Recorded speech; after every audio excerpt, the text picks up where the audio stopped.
Assalamualaikum warahmatullahi wabarakatuh. Kami dari Universitas Buana Perjuangan Karawang akan mempresentasikan artikel pengembangan sistem di perusahaan.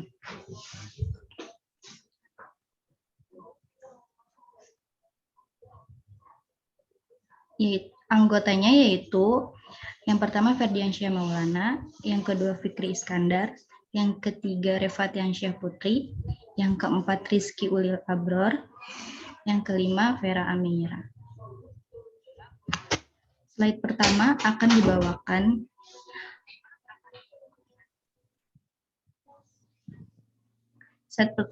dibawakan oleh Rizky Ulil Abror. Dipersilakan. Baik. Assalamualaikum warahmatullahi wabarakatuh. Perkenalkan, nama saya Rizky Ulil Abror dari kelas MN19K kelompok 5. Di sini saya akan menjelaskan mengenai SIM. SIM merupakan kumpulan hardware serta software yang dirancang secara eksklusif untuk bisa melakukan integrasi data menjadi satu informasi digital yang valid dan berguna.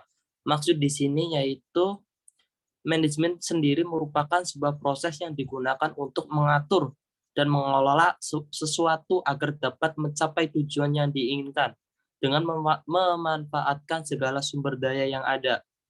Seiring perkembangan teknologi, manajemen tersebut kini telah terintegrasi secara sistematis dan otomatis menggunakan program dan perangkat komputer, berbeda dengan sistem informasi biasa. Sistem informasi suatu manajemen mensajikan analisis terhadap sistem informasi lain secara otomatis. Sistem manajemen semacam ini menjadi komponen penting bagi suatu perusahaan untuk dapat mengembangkan perusahaannya. Kemudian slide selanjutnya. Kemudian saya menjelaskan mengenai company profile tentang PT Yamaha dengan PT Kiowa. PT Yamaha Motor Company merupakan sebuah perusahaan multinasional yang menghasilkan berbagai macam produk otomotif. Perusahaan ini didirikan pada tahun 1955. Ini bermarkas di Iwala, Shizuoka, Jepang. Perusahaan ini memperkerjakan 39.300 pekerjaannya pada tahun 2005.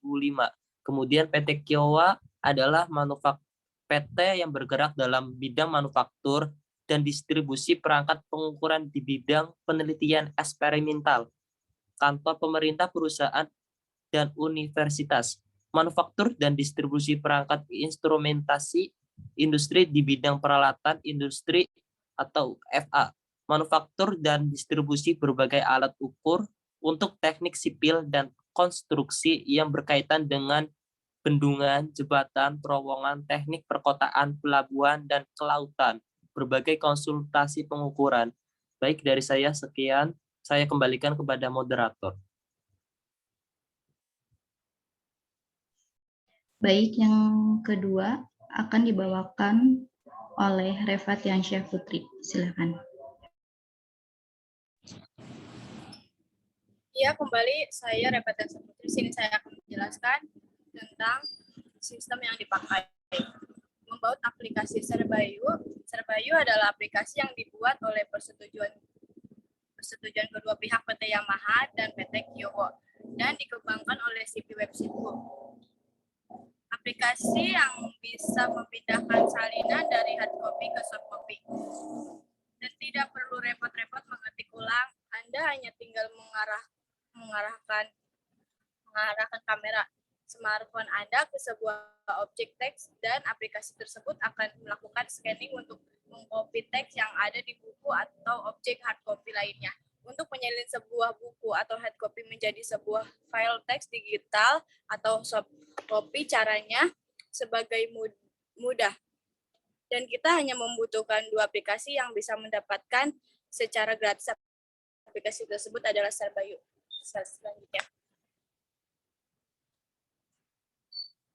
Panduan menggunakan aplikasi Serbayu.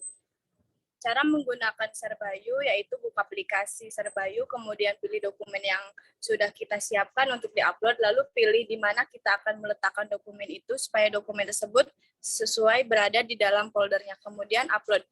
Dan apabila proses upload selesai, pihak kedua pun dapat menerima dokumen tersebut dengan cara mendownload dokumen tersebut.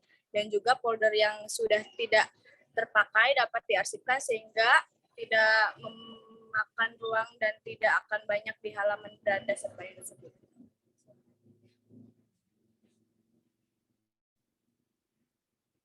Dan adapun flowchart Serbayu, yaitu buka aplikasi, kedua masukkan dokumen yang akan digolongkan, yang ketiga unduh, dan yang keempat file masuk di komputer dan bisa diakses. Terima kasih. Kembali lagi bersama moderator. Baik, selanjutnya akan dibawakan oleh Ferdiansyah Maulana. Dipersilakan.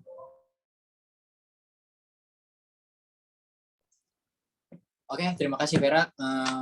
Untuk yang tadi ya, tambahan di flowchart aja, ada revisi sedikit.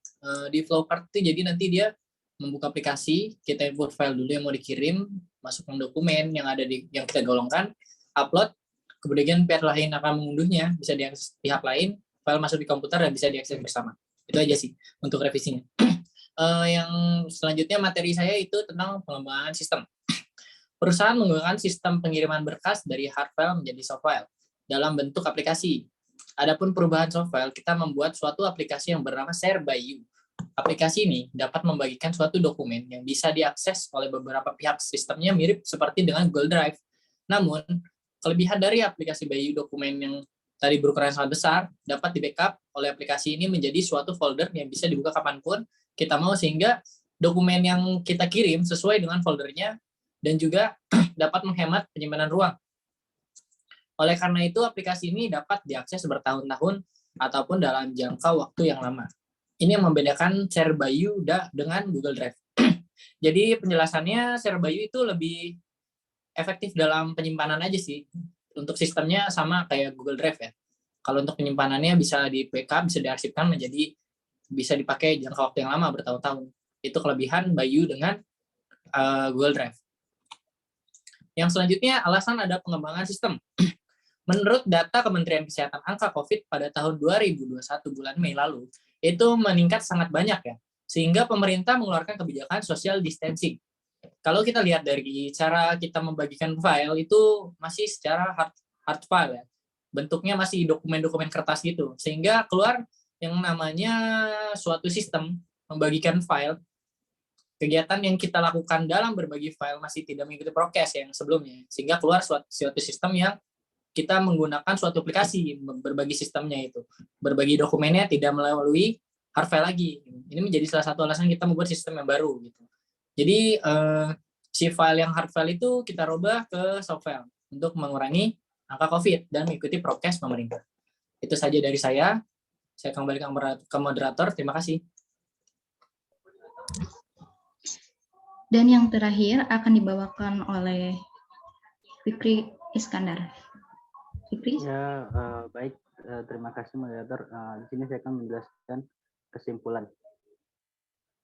Kesimpulan dari sini adalah model otomatisasi kantor memudahkan kita dapat melihat sistem otomatisasi kantor. Dilihat dari model tersebut, kita mengetahui dalam sistem otomatisasi kantor saling mempengaruhi dan sistem tersebut sistematis dalam pekerjaannya. Sistematis di sini membuat kita paham bahwa dalam pemecahan masalah yang menghasilkan suatu keputusan harus melewati beberapa tahapan. Oleh karena itu, tahapan tersebut harus dapat dilewati dengan cara melalui otomatisasi kantor. Data dan informasi dapat diproses secara cepat. Dan saran dari kami ya, masih banyak ketidaksesuaian dalam fakta di lapangan dalam teori yang ada di dalam model otomatisasi kantor. Dan semua perusahaan seharusnya menggunakan teknologi yang ada untuk memudahkan aktivitas dalam manajemen perkantoran. Kemajuan teknologi informasi saat ini sangat memberikan efek positif dalam kegiatan manusia. Terima kasih. Saya lanjutkan ke moderator. Baik, sekian dari kelompok 4. Bila ada kesalahan, mohon dimaafkan. Wassalamualaikum warahmatullahi wabarakatuh.